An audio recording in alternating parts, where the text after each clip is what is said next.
Breaking news. सरकार को फिर एक बार पता चला है कि दाऊद कराची में है। सरकार अब इस बात का पता लगा रही है कि कराची कहां है। दौरे इलेक्शन में कहां इंसान नजर आता है। कोई हिंदू, कोई दलित, कोई मुसलमान नजर आता है। जैसे ही गुजर जाता है ये इलेक्शन का दौर, हर शख्स यहाँ रोटी के लिए परेशान नजर आता है। वेलकम दोस्तों हमारे इस नए एपिसोड में। आज का एपिसोड पॉलिटिक्स स्पेशल है। आज हम सिर्फ पॉलिटिक्स की बात करेंगे। दोस्तों हमारे नेताओं की छवि इतनी खराब हो गई है कि क्या बताऊं। आप सबको भी पता है, जनता का तो भरोसा उठ ही चुका है। चोर उचक्कों को भी इन नेताओं से डर लगने लगा है।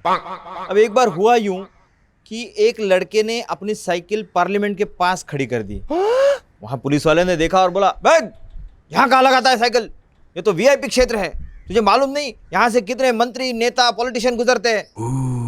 बच्चे ने बड़ी मासूमियत से बोला, अंकल कोई बात नहीं, मैंने ताला लगा दिया है, कोई नहीं लेके जाएगा। सुनकर पुलिस वाले की बोलती बंद हो गई। दोस्तों पिछले दिनों मैं गुजर रहा था हाईवे से। एक गांव के पास एक पेड़ पर एक बोर्ड टंगा मैंने देखा। उस पर शुद्ध हिंदी में लिखा था, अगर रात के अंधेरे में कोई सफ़ेद कपड़े पहनकर आए और आपके पांव पकड़ ले तो भूत समझकर बिल्कुल ना डरे, वो विधायक पद का उम्मीदवार भी हो सकता है। यह सूचना जनहित में जारी।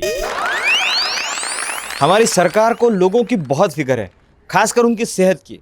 अब देखिए, डायबिटीज कंट्रोल करने के लिए शक्कर के दाम बढ़ा दिए, पेट्रोल और डीजल को महंगा कर दिया ताकि आप ज्यादा से ज्यादा वॉक कर सके। भाई ये सब आपके लिए ही तो हो रहा है। मोदी जी का दिमाग तो चाचा चौधरी से भी तेज चलता है। आप परेशान ना हो, क्या पता कुछ दिनों में कुकिंग गैस का दाम बढ़ाकर आपसे डाइटिंग भी करवा लेंगे।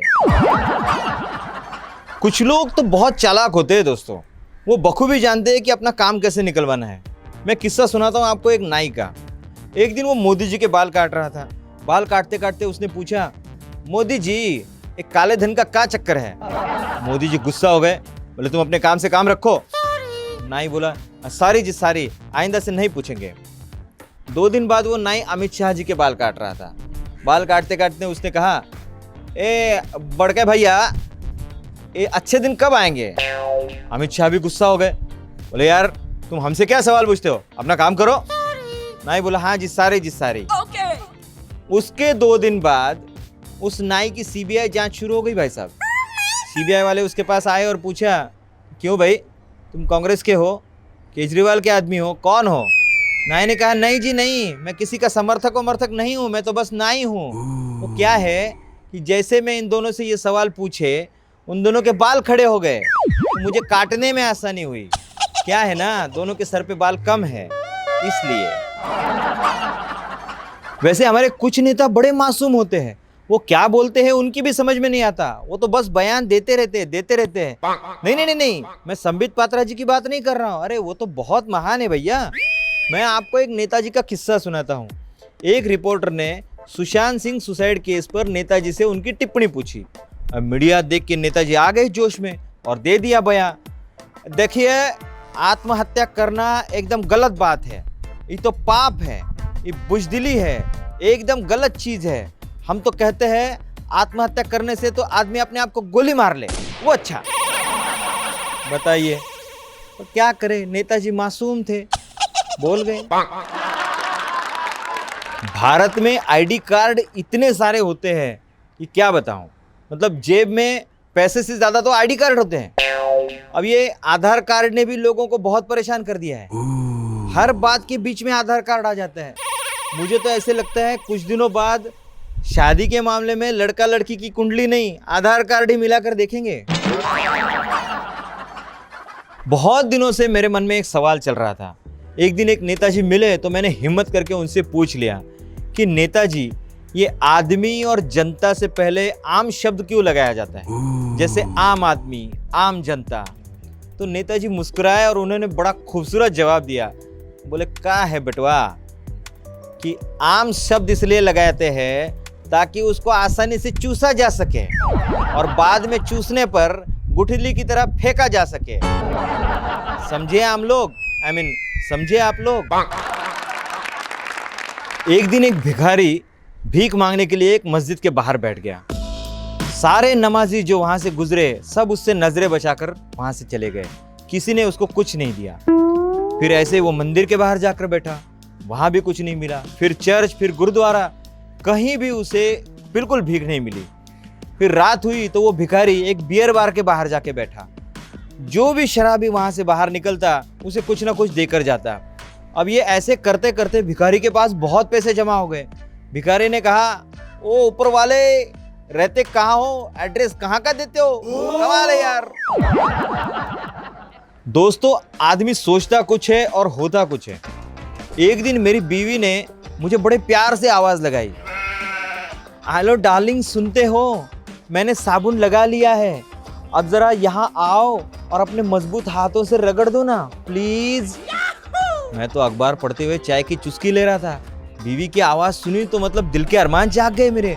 मैंने कहा, हाँ डार्लिंग, अभी आया, तुम्हारा हुक्म मेरे माथे, अभी आया जाने मन करके मैं दौड़ता हुआ बाथरूम के पास पहुंचा और देखा बीवी कपड़ों के ढेर के सामने खड़ी है।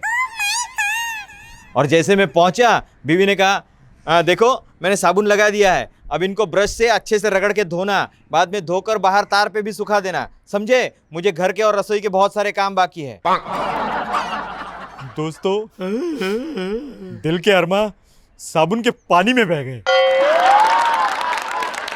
दोस्तों, दोस्ती तो बस दोस्ती होती है, और दो बेवड़ों की दोस्ती तो सबसे निराली होती है, आउट ऑफ द वर्ल्ड। एक दिन भगवान ने एक बूढ़े आदमी से पूछा कि देखो, अब तुम्हारा बुढ़ापा आ गया है, मुझे तुम्हें कोई बीमारी देनी होगी, लेकिन तुम्हारे अच्छे कर्मों की वजह से मैं तुम्हें 2 बीमारियों में से एक चुनने का मौका देता हूँ।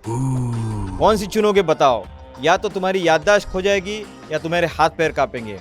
तो बूढ़े ने कहा, मेरे दोस्त को फोन कर लो। भगवान ने कहा, कर लो। तो इसने अपने दोस्त को फोन करके भगवान की बात बताई।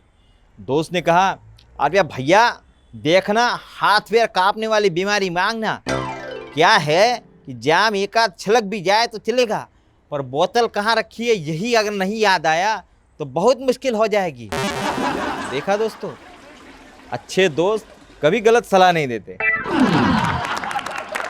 वैसे दोस्ती से मुझे याद आया, एक बार 2 दोस्त इंटरव्यू देने चले गए, लेकिन दोनों गणित में बहुत कमज़ोर थे। पहले की बारी आई, वो अंदर गया तो इंटरव्यूअर ने पूछा, मान लीजिए आप ट्रेन से सफ़र कर रहे हैं और आपको गर्मी लगे तो आप क्या करोगे? उसने कहा, हाँ जी, खिड़की खोल देंगे। तो इंटरव्यूअर ने कहा, ओके, तो आप बताइए कि अगर आपकी खिड़की का साइज 1.5 स्क्वायर मीटर है, डिब्बे का साइज 12 मीटर क्यूब है, ट्रेन दक्षिण की दिशा में 80 माइल्स पर आवर के हिसाब से जा रही है और हवा पश्चिम की दिशा से 20 माइल्स पर आवर के हिसाब से चल रही है, तो बताइए कि ये डब्बा कितनी देर में ठंडा होगा? लड़के को जवाब नहीं आया, वो फेल हो गया इंटरव्यू में और गर्दन झुका के बाहर चला आया। बाहर आके उसने ये सारा किस्सा अपने दोस्त को बताया। थोड़ी देर बाद जब उस दोस्त का नंबर आया, वो अंदर गया। इंटरव्यूअर ने पूछा उससे, मान लीजिए आप ट्रेन से सफर कर रहे हैं और आपको गर्मी लगे तो आप क्या करोगे? इस लड़के ने कहा, जी कोट उतार के रख देंगे। इंटरव्यूअर ने पूछा, फिर भी गर्मी लगे तो आप क्या करोगे? इसने कहा, जी कमीज भी उतार के रख देंगे। इंटरव्यूअर थोड़ा सा गुस्सा हो गया, फिर भी गर्मी लगे तो? जी बनियान भी उतार के रख दूंगा मैं तो।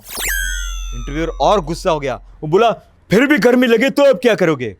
लड़के ने कहा, देखिए कितना भी गर्मी लगे, मैं गर्मी से मर जाऊंगा लेकिन खिड़की नहीं खोलूंगा। तो दोस्तों, कैसा लगा आज का हमारा ये एपिसोड आपको? इसे प्लीज लाइक कीजिए, कमेंट कीजिए, शेयर कीजिए, सब्सक्राइब कीजिए। सब्सक्राइब करते वक्त बेल आइकॉन जरूर दबाइए।